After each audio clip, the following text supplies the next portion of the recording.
প্রিয় দর্শক, আমরা আজ সীতাকুণ্ডের উদ্দেশ্যে রওনা হয়েছি সীতাকুণ্ড মেলা দেখতে। সীতাকুণ্ড মেলা শিব চতুর্দশী থেকে শুরু হয়ে দোল পূর্ণিমা পর্যন্ত এই মেলা চলমান থাকে। তাই বাসা থেকে বের হওয়ার পথে সীতাকুণ্ডর হাইওয়ে রোডের আশেপাশের দৃশ্যগুলো ক্যামেরায় ধারণ করতেছি এবং আমরা অবশ্য সীতাকুণ্ডে এসে পৌঁছলাম। সীতাকুণ্ড এসে কিছু কেনাকাটা করলাম মেয়েদের জন্য। কেনাকাটা শেষে আমরা যাত্রা করলাম ব্যাসকুণ্ডের উদ্দেশ্যে। যাওয়ার পথে রাস্তার দুই ধারে হরেক রকমের জিনিসপত্রের মেলায় দোকান বসছে। সেই দোকানগুলো ক্যামেরায় ধারণ করার চেষ্টা করেছি এবং অনেক ভক্তের সমাগমে আজকে তীর্থ করতে দেশের বিভিন্ন প্রান্ত থেকে এসেছেন। স্বামী বিবেকানন্দের প্রতীক, এটা একটি পুরাতন বট গাছ। সেই বট গাছে তলে স্বামী বিবেকানন্দের প্রতীক স্থাপন করা হয়েছে এবং অবশেষে আবার রওনা করলাম আমরা ব্যাসকুণ্ডের উদ্দেশ্যে। এটি হলো রামকৃষ্ণ মিশনের মন্দির। অবশেষে আমরা জগন্নাথ মন্দিরে এসে পৌঁছলাম। সেখানে এসে জগন্নাথ আশ্রম এবং জগন্নাথের পাশেই যে মন্দিরটি দেখতে পাচ্ছেন, ঋষি পুরী মহারাজের সমাধিস্থল, এবং তার পাশেই রাধাকৃষ্ণর আবির দিলাম আমরা এবং মেয়েরা দোলনায় ধরছে রাধাকৃষ্ণ। তার পরক্ষণে আমরা ওখান থেকে প্রসাদ নিয়ে আবার সেই ব্যাসকুণ্ড দিকে যাত্রা শুরু করলাম। যাওয়ার পথে অনেক রকমের খাবার দোকান দেখলাম। অবশেষে ব্যাসকুণ্ডে এসে পৌঁছলাম। ব্যাসকুণ্ডেতেই অনেক ভক্তের সমাগম ছিল। কেউ চন্দন ওঠার জন্য বিভিন্ন রকমের লাঠি নিয়ে দাঁড়িয়ে আছেন।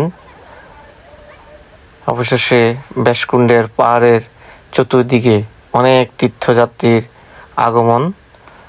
অনেকেই আজকের এই দিনে, এই শুভ লগ্নে, শুভক্ষণে পিতৃপুরুষের উদ্দেশ্যে এই ব্যাসকুণ্ডের পুকুরে স্নান করে পিতৃপুরুষের উদ্দেশ্যেই জল দান করেন এবং এই পুণ্যতিথিতেই সেই প্রয়াত ব্যক্তিদের জলদানের মাধ্যমে তাদেরকে সন্তুষ্টি প্রকাশ পায়। আপনারা দেখতে পাচ্ছেন ব্যাসকুণ্ডের চারিদিকেই অনেক ভক্তের সমাগম। সবাই এখান থেকে ছানাদি ছেড়ে মন্দির চন্দ্রনাথের উদ্দেশ্যে রওনা হবেন। তাই প্রথমেই ব্যাসকুণ্ডে স্নান করতে হয়। স্নান টান করে এখান থেকে পবিত্র হয়ে তারপর আপনার মহাদেব বাড়ি, শম্ভুনাথ বাড়ি এবং পাহাড় উপরে চন্দ্রনাথ শিব মন্দির দর্শনের জন্য প্রাথমিক প্রস্তুতি নেন। আসলে এই স্থানটি খুবই পূণ্য মহাতীর্থ স্থান সীতাকুণ্ডের। এই কুণ্ডেই অযোধ্যার রাম সীতাকে জন্য এই কুণ্ড স্থাপন করেন এবং এই কুণ্ডের মধ্যেই স্নান করলে শরীর মন পাপ পুণ্যমুক্ত এবং পবিত্র হয়। এই উদ্দেশ্যে সবাই এখানে এসে স্নান করেন। স্নান নদী ছেড়ে সকলেই তীর্থযাত্রার উদ্দেশ্যে এখান থেকেই রওনা হন। 51 ফিটের মধ্যে 1টি ফিট, অর্থাৎ এই একটি তীর্থস্থান, বাংলাদেশের বিখ্যাত তীর্থস্থান। তাই এই তীর্থস্থানে শিব চতুর্দশী মেলাতে বাংলাদেশ তথা বাংলাদেশের বাহিরে অনেক ভক্তবৃন্দ এই মেলার উপলক্ষে এই সীতাকুণ্ড পরিদর্শন আসেন। এমনি স্বাভাবিকভাবে প্রতিদিনই প্রতি সপ্তাহে শুক্রবারে বিভিন্ন প্রান্ত থেকে, বাংলাদেশের বিভিন্ন প্রান্ত থেকে গাড়ি নিয়ে এখানে এসে তীর্থ এবং পরিদর্শন করেন। পাহাড় সৌন্দর্য যারা প্রাকৃতিক সৌন্দর্যের অনুসারী বা প্রকৃতির সৌন্দর্য উপভোগ করতে চান, পাহাড় উপভোগ করতে চান, তারা এই সীতাকুণ্ড পাহাড়ে এসে সীতাকুণ্ড সৌন্দর্য মুগ্ধ হয়ে আনন্দ উপভোগ করেন। প্রচুর ভক্তের সমাগম। অনেক ভক্ত দেখা যাচ্ছে, অনেক তীর্থযাত্রী দেখা যাচ্ছে। তাই এই মহাকুণ্ড, সীতাকুণ্ড, ব্যাসকুণ্ড, এখানে অনেকগুলো মন্দির রয়েছেন, বিভিন্ন দেবদেবতার মন্দির রয়েছেন, ভৈরব মন্দির রয়েছেন, শঙ্কর মঠ রয়েছেন। সীতাকুণ্ডতে এখানে যারা আসেন তারা এই দৃশ্যগুলো বা এই সৌন্দর্যগুলো উপভোগ করতে অনেক পছন্দ করেন এবং অনেক ভালো লাগে। এখানে আসলে মন ভালো হয়ে বা পবিত্র মন হয়ে যায়। অবশেষে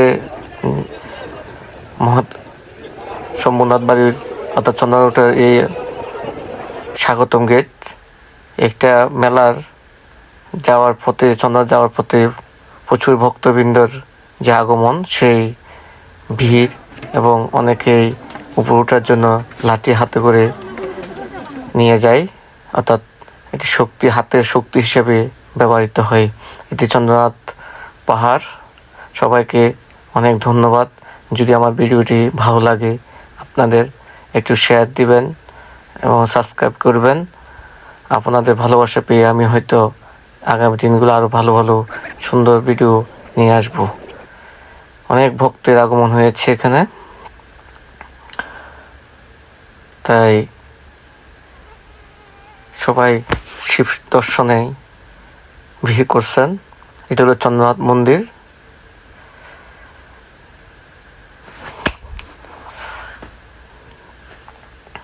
অবশেষে আমরা আমাদের গন্তব্যস্থান বাসার উদ্দেশ্যে রওনা হলাম।